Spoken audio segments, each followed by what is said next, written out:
بسم الله الرحمن الرحيم وإذ قال ربك للملائكة إني جاعل في الأرض خليفة قالوا أتجعل فيها من يفسد فيها ويسفك الدماء ونحن نسبح بحمدك ونقدس لك قال إني أعلم ما لا تعلمون وإذ قال ربك او هر کله چې وې رب ستا للملائکه ملائکو ته انی جاعل بشک ز ګرځون کې یما فی الارض فزمکه کې خلیفه یو بادشاہ قالوا نو د ملائکو اتجعل فيها آیه ګرځي یا ته پیدا کې په دې ځمکه کې من هغه څوک یفسد فیها چې فساد بکې پدې کې ويسفك الدماء او تویوي بوینی ونحن منچی نسبح بحمدك پاکی بیانو تعالی را استاد صفات سرا ونقدس لك او پاکی بیانو د ذات تا قال نو وی الله رب العالمین انی اعلم بشک ز خپوهګم ما په هغه سبانی لا تعلمون چې تاسو بنا پوهیږئ الله رب العالمین مخکی ذکر چې دینو هغه وکو د زمکی د زمکی د پیدایش او به اسمانونو ته متوجه کېدل نو وس د مکان ذکر چې وشو نو د دې لپاره د مکین ذکر چې دینو هغه هم ضروری دی چې الله رب العالمین د زمکه پیدا کړل نو د زمکه د چا د لپاره پیدا کړل د زمکه کې بسو کی نو وس په دې آیت کې الله رب العالمین د زمکی والا ذکر چې دینو هغه کوي چې په هغه کې به انسانانی او الله رب العالمین د څه د لپاره پیدا کړی دي الله رب العالمین دلته د آیت کې چې دا کومه تذکره کوي نو د دې مقصد څه دی یعنی مقاصد څه دي نو د دې ډیر زیات مقصدونه دي یو مقصد دا دی چې انسان خپل مقصد چې دی نو هغه معلوم شي دویم دا دی چې په دې کې ډیر جوور او ډیر لري تاریخ چې دی نو هغه بیانې دومره لري تاریخ بیانې چې دا بغیر د وحی نه بل طریقه باندې دا بیانې دی نشي دریمه خبره ده چې انسان ته دا معلومه شي چې ابتلاء او امتحان د لپاره پیدا دی څلورمه خبره دا به هم د آیاتونو نه معلومه شي چې انسان نکله خطا وشي نو دی به د الله رب العالمین عفو او د الله نه غوښتنه او معافي بغواړي نور د انسانانو نه خطایی چې دی هغه کیږي بل دلته د انسان د پیدایش هغه مقصد چې دی نو هغه هم بیان کړی دی او نور هم ډیر مقاصد پدې کې پراته دي نو ډیر لري تاریخ ته د آدم علیه السلام او د هغې نه مخکې چې الله رب العالمین د ملائکو سره خپل خبره شریکه کړل او هغوی د انسانانو باره کې څه وویل بل په دې کې چې دی نو د الله رب العالمین نعمتونه به بیانېږي چې نعمت دی مخکې الله رب العالمین هغه نعمتونه ذکر کړل چې هغه ظاهري نعمتونه دي او مونږ او تاسو یې پیژنو نو الله رب العالمین هغه ذکر کړل چې انسانان ظاهرا محسوسوي وس الله رب العالمین د دویم قسم نعمتونه په انسانانو باندې ذکر کوي چې هغه نعمت په شکل د عزت د اکرام او د شرافت او د حیثیت په لحاظ سره چې دین هغه بیانوي چې الله رب العالمین داسې نعمتونه هم په انسانانو باندې کړي دي نو بیا خو په کار دا ده چې د انسانان څه وکړي د الله رب العالمین عبادت ته راوګرځي او د بل چا عبادت ونه کړي بله خبره په دې کې دا به زه وکړم چې هغه دا پیدا هم ده که مونږ او تاسو دې ته سوچ وکړو چې الله رب العالمین اولنی انسان د څه دپاره پیدا کړی دی او څه یې ورته ویلي نو د دې ځای نه زمونږ او ستاسو ژوند او دین چې دی هغه شروع کېږي خو که دې ته یقیني طور باندې سوچ او فکر وکړو د قرآن هر یو حرف چې دی نو هغه د تفصیل محتاج دی هر یو مثال چې دی په هغې کې ډېر سبقونه دي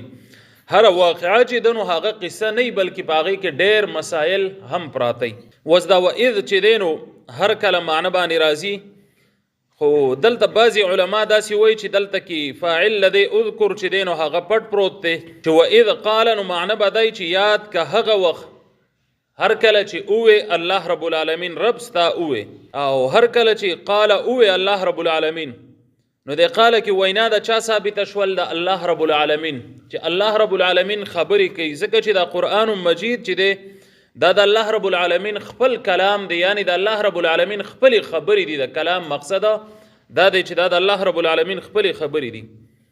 او وسم احادیثونه دا معلومیږي چې الله رب العالمین کله ملائکو سره خبرې کوي او ملائک د روب د وجنه بهوش شي، ځکه چې د الله رب العالمین ډېر لوی روب دی. نو اذ قال ربک، الله رب العالمین پیغمبر ته وایي چې یاد که هغه وخت هر کله چې وې رب ستا للملائکة ملائکو ته. وس دا ملائکه ټکې چې دی نو دا هم د تفصیل محتاج دی. ملائکه ټکې چې راغلی دا د جمع راغلی دی، او ملک چې دی نو دا د دې څه دی؟ واحد دی. اوس په دې کې ځان لږ په خبره پوهه کوي. یو خبره داسې چې هغه د ناپوهتیا د وجې نه عادت وي، یوه خبره داسې چې هغه د انسان عقیده وګرځي، سوچ او فکر داسې وګرځي، نو دا خبره کله کله ډېره زیاته لویه د نقصاني. نو دا للملائکة دا تا چې ده نو دا د جمع او د جمعیت دپاره ده. دلته دا تا چې ده نو دا د تانیث نه ده، ځکه چې ملک ویلی کېږي نو خو بیا هلته کې خو بیا مؤنث نه دی که نه دا ملک ټکې. نو په دې خبره باندې یو ځان پوهولی چې ملائک چې دی نو دا نه مذکر دی او نه مؤنث دی. مذکر او مؤنث دا نه دی، دا د الله رب العالمین یو بهترین مخلوق دی، او د دوی تخلیق چې دی نو دا د نور نه شوی دی، او ډیر زیات ښایسته شکلونه ورته الله رب العالمین ورکړي دي. او دا ملائک چې دی نو د دې واحد ملک دی، او د ملک معنی دا راځي چې یعنی رسالت وړونکي راوړونکي. نو دا د الله رب العالمین پیغمبر ته راوړل او بیا واپس کول. د ملائکو دا کار دی چې د الله رب العالمین پیغام راوړل او د دې ځای پیغامات الله رب العالمین ته رسول، نو ځکه ورته ملائک وایي. خو د دې واحد به سمې استعمالیږي، ملک به استعمالیږي. زمونږ استادو په اصطلاح کې فرشته یا فرشتې دا ډېر زیات مشهور دی، تاسو ورته خیال کړی. خو اوس که دا فرشته ووی او که فرشتې ووی نو ذهن ته به څه راځي؟ مؤنث راځي. څه به راځي؟ د زنانه و ضمیر ورته راځي که نه؟ نو اوس دا فرشته لفظ نه قرآن کې شته دی او نه حدیث کې شته، صرف زمونږ او یا د اردو داسې یوه اصطلاح ده. نو په دې ځای کې په دې خبره باندې ځان پوهولی چې ګوره ملائکه چې دی کې دا تا د تانیث نه ده، دا د څه ده؟ دا د جمعیت او د دوی د جمع دپاره ده، او ملک چې دی نو د دې واحد دی. او بیا قرآن چې دی په خپله باندې هغه چا ته چې ملائکو ته د تانیث دی یعنی د مؤنث کېدو نسبت کوي نو دی ته کافر ویلی دي. ان الذین کفروا لیسمون الملائکة تسمیة الانثى په خپل ځای باندې براش. او بل ځای کې داسې وایي واذا بشر احدهم بالانثى ضرب وجههم، واذا بشر احدهم بالانثى الله د کافرانو ذکر کوي چې دوی له کله زیری ورکړي شي په زنانه باندې د مخونه یې تور شي او دوی پټیږي او خلکو ته نشي مخامخ کېدی او الله له لونه ثابتوي. نو چې کله د ملائکه دا ته ملائکه او دا فرشته او فرشتې او دا داسې وې نو په دې کې لوی نقصان نشته. خو لوی نقصان پکې دا دی چې تانیث ته بیا جوړېږي، ذهن ته داسې راځي.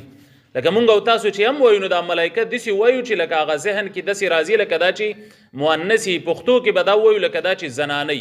نو دا زنانه نه دي، دا د الله داسې یو د نور مخلوق دی چې دا نه نارینه دی او نه زنانه دی. الله خپل خدمت له پیدا کړی دی او د الله رب العالمین په عبادت کې لګیا دی او د الله د حکم نه ناوړي. الله چې په کم کم کار مقرر کړي نو په صحیح طریقې سره هغه کار چې دی نو هغه سر ته رسوي.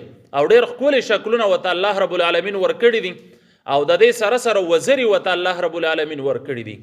بیا ملائک خو ډېرې ګڼې دي، د چا 2 وزرې دي، د چا 4 دي، د چا 6 دي. جبریل امین چې دی نو دا د ټولو ملائکو مشر دی او جبریل امین 600 وزرې دي. 600 وزرې الله رب العالمین جبریل امین ته ورکړي دي. ملائکه هغه مخلوق دی چې دا په ټولو مخلوقاتو کې د ټولو نه ګڼ مخلوق چې دی دا ملائک دي. د الله چې څومره مخلوقات دي د ټول نه ګڼ مخلوقو دا ملائک دي. موسی علیه السلام یو ځل الله رب العالمین نه تپوس وکړو چې الله په دې اسمانونو کې څوک دي؟ نو الله رب العالمین ورته زما مخلوق ملائکه دي. نو موسی علیه السلام ورته وایي دا څونه دي؟ نو الله رب العالمین ورته وایي دا 12 قبیلې دي، یعنی 12 قبیلې دي. نو بیا موسی علیه السلام ته بیا د تعداد تپوس کوي، تعداد یې څونه دی؟ نو د خاورو عمره، تعداد د خاورو عمره دی، یعنی د شمار نه دی چاته د دې شمارو نه دی معلوم. ملائک الله رب العالمین دومره پیدا کړي دي چې د دې شمار چاته نه دی معلوم. حدیث کې داسې راځي وایي په اسمان کې د 4 ګوتو برابر ځای خالی نشته دی. بل حدیث کې داسې راځي چې د روزانه د حسابه بیت المعمور د دوی کعبه ده، لکه مونږ چې کعبې ته ځو نو دوی بیت المعمور ته ځي، روزانه 80,000 ملائک چې دی نو هلته کې راځي او طواف کوي. خو دوی ته چې یو ځل دی خپل بیت المعمور ته رالل نو دوباره ورته تر قیامته پورې موقع نه راځي. نو 80,000 چې روزانه راځي دا به څومره مخلوق وي، او واړه اسمانونه چې دي دا دقه شان ډک دي، نو دا دومره ګڼ او دومره لوی، دومره ښایسته او دومره عزتمن مخلوق دی د الله رب العالمین چې د ټولو نه ډېر زیات ګڼ مخلوق هم دی او ښایسته هم دی. او غټ صفت یې دا دی چې دوی شهوت نشته، ځکه چې نارینه زنانه نه دي نو داسې څه خبرې نشته، او بیا شهوات یې هر قسمه نشته، ځکه چې دوی ته د خوراک ضرورت نشته، د تسبیحات د دوی خوراک دی، نو نه ورته د خوراک ضرورت شته، نه د شهوت ضرورت شته، نه چې کم دی په دوی کې ګناه او بدي شته دی. البته د انسانانو بعضې ښه خویونه پکې شته، لکه اوس لیکل چې دی نو هغه کوي، نو لیکل خو هم د انسان خوی دی، نو داسې قسمه ښه خویونه به کې الله چولي، او د بدو خویونو نه چې دی دوی څه دي په امان کړی شوي دي. نو په دې کې اهمه خبره چې دی هغې باندې تاسو پوه شوئ چې ملایکو ته نسبت د زنانو نه کول، ځکه چې دا د مشرکینو نښه قرآن بیان کړي ده، په خپل ځای کې به تفصیل لا شي چې د یو ځای مونږه 2 ځایونه هم ذکر کړل. یو ځای کې مشرکانو ته الله وایي ځان له خو لونه نه خوښوئ، مخ بیا پټوئ او خلک ځان درته بې بدې ښکاري، والله له لونه ثابتې. نو الله رب العالمین دپاره وایي که د چا عقیده او دا سوچ جوړ شو نو په دې باندې بیا کافر کېږي په دې خبره چې ګنې ملایک څه دي دا زنانه دي. نو دا للملائکة دلته ویلی شو، نو ملائک دا جمع ده او ملک چې دی دی څه دی دا واحد دی. نو کوشش کول پکاري چې الفاظ هم داسې وویلی شي، هسې نه چې زمونږ د وجې نه بل چا په ذهن کې راشي. حالانکې زه وایم چې ګنې زمونږ خلکو په ذهن کې دا لفظ داسې پروت دی، خو دا ایستل پکار دي. انی جاعل، الله رب العالمین چې انی جاعل بېشکه زه پیدا کوونکی یم فی الارض فزمکه کې خلیفه، خپل یو خلیفه. وس خلیفه څه ته وایي؟ نو د خلیفه یو معنی چې دی نو هغه راځي هغه بادشاه راځي. د خلیفه یو معنی څه د بادشاه، یعنی یو معنی دا راځي چې په اصطلاح کې ویلی شي چې دا به یو داسې سړی چې دته به مشري حاصلوي، حکومت به وي، د خپل رعیت به وي، او دی به په هغوی باندې د الله رب العالمین نظام چې دی نو د الله احکام او د الله نظام به په هغوی باندې نافذوي، او په دنیا کې امن چې دی نو دا به ساتي. نو دې ته څه وایي؟ خلیفه وایي. دویم په اصطلاح کې خلیفه دې ته هم وایي چې دینی مشر، یعنی عالم یا استاز، داسې قسمه چې دینی مشري نو هغه ته هم ویلی کېږي. خو د اوله معنی چې دی نو دی ډېره زیاته قوي ده. اوس په لغت په اعتبار سره خلیفه څه ته وایي؟ نو خلیفه دې ته هم وایي چې پرله پسې د یو بل پسې راتلونکي د انسانان دا دی چې یو د بل پسې، بل د بل پسې، بل د بل پسې را رواني. خلیفة الجن ورته هم وایي، یعنی د جن مقصد دا دی چې د آدم علیه السلام نه مخکې 2000 کاله مخکې چې دی نو پیریانو هغه د جان الوادو، او هغوی په دنیا کې خواره وو، هغوی به فسادونه کول، بیا پسې الله رب العالمین ملائک راولېږل، هغوی ووهل او د سمندري جزیرو ته یې منتقل کړل، او دلته انسانان الله رب العالمین راولېږله. نو دوی د خلیفة الجن ورته په دې وجه باندې وایي چې د جناتو نه پس، یعنی د پیریانو نه پس راغلی دي. بیا یوه خبره دې ځای کې به بل هم وکړو، ټایم ختم شو، خو خلیفه چې دی نو اوس په دې ځای کې د انسان ته د الله رب العالمین خلیفه ویل، نو په دې کې اختلاف دی. بعضې علما وایي دا ټیک دی او بعضې وایي دا نه دی ټیک. نو کم چې وایي ټیک دی نو هغه دا وایي چې خلیفه دا مونږ کم تعریف وکړو نو چې دا تعریف وي نو دا ټیک دی، چې دا یو داسې مشر به د انسانانو چې د سره به حکومت مي، رعیت به مي، د الله رب العالمین حکمونه چې دی دا به په خلکو باندې نافذوي او په دنیا کې به امن راولي. نو د دې د وجې نه دا د الله رب العالمین خلیفه دی او د الله خلیفه ورته ویلی شي. او دویم قول پکې دا دی چې ګوره د خلیفه لغوي معنی خو یوه مونږ وکړه که نه، چا دا ده چې د یو بل پسې راتلونکي نو د الله خلیفه، نو د الله پسې خو دا نه دی راغلی، دا خو د الله مخلوق دی، نو معنی کې به وایي غلطي راشي. نو په دې ځای کې ښه خبره دا ده چې مونږ داسې ووایو چې خلیفه د طرفه د الله رب العالمین نه، من جانب الله، د الله رب العالمین د طرف نه خلیفه، نو دا ډېر ښه الفاظ داسې دي چې د دوانو خبرو کې است شامل لا شي. که چېرته خبره غلطه وي نو هم ترې سړی بهر شي. الله رب العالمین د عمل کولو توفیق را نصیب کړي. وصلی الله تعالی علی خیر خلقه محمد و علیه.